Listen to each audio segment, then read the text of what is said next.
Thought it might be worth doing a video on the subject of what compels people to believe what they believe. Um, I was always an atheist, I guess. This sort of relates to a comment the amazing atheist made. Um, that it's likewise with him. I mean, it's almost like I was born an atheist in the sense that I never had any faith or confidence um, in the idea of God. And I was raised in the church, Methodist church, and my first memories are, going to this institution, you know, and having to get dressed, and who wanted to do that? And I grew up in the South, and it was warm, and it was pretty hot sometimes even, and it was just ruining a perfectly good Sunday. And you go to this organization, this place. There's kneeling and praying and singing and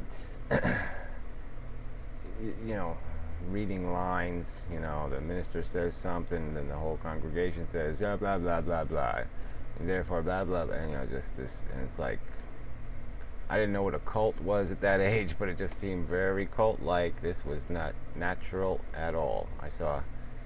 There was just no natural feeling in this place at all. I mean, the whole organ thing was spooky.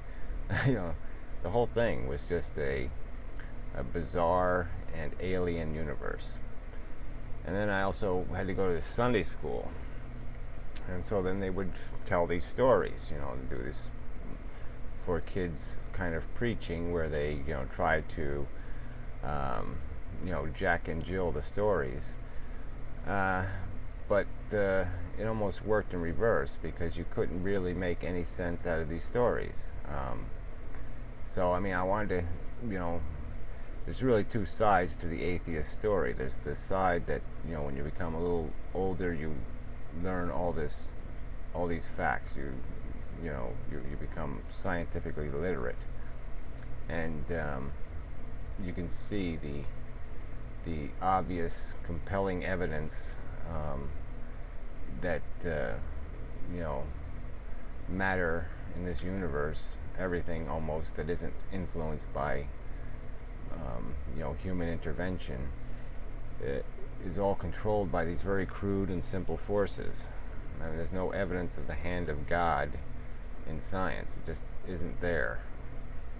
And so I mean, that becomes, it verifies the you feel towards the propaganda of the cult.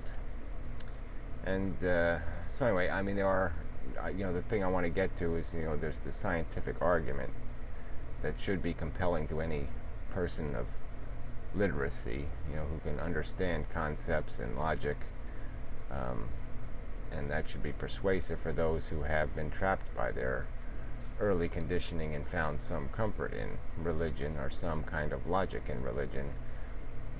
Science should give them something to ponder. But for those of us, like I said, who didn't believe in Santa Claus and Easter rabbits and the whole Grimm's fairy tales, or any of this nonsense, and saw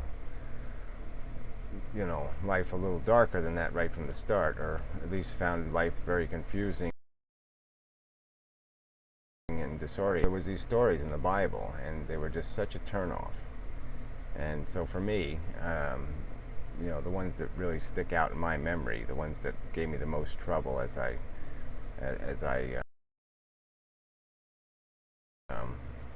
took place.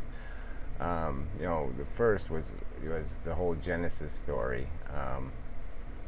It was just sounded so strange that you have paradise, and somehow you have a God who created all this stuff, and then he creates his own enemy.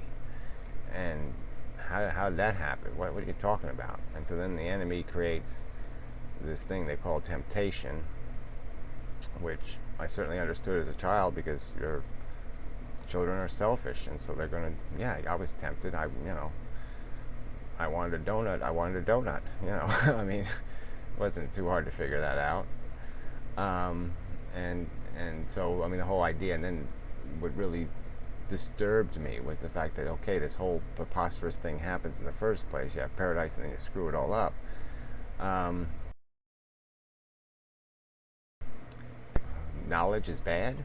I thought I was supposed to be learning stuff. Everybody's bitching at me because I can't write my name right, and yet they're telling me knowledge is an evil thing. And I'm like, well, why am I trying to write my name? And why am I reading shit? And why are you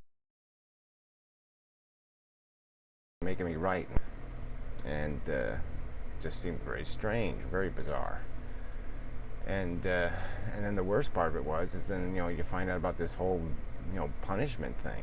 And the one that just stuck out. I had three sisters, and the one that stuck out in my brain was women will always have childbirth because of Eve's sin, and pain in childbirth. And what the hell is that about? I mean, what did my sisters do? I mean, that was my question. I mean, they didn't freaking eat no apples or do any crap. What are you going to harass them for? And so right there, I was like, oh, that's pretty dark. And so then, as I got more literate in the Bible, you hear these other stories, these Bible stories. And then another one that stuck out in my head was, there was this section in the Old Testament, and they're talking about, the law and what equals what.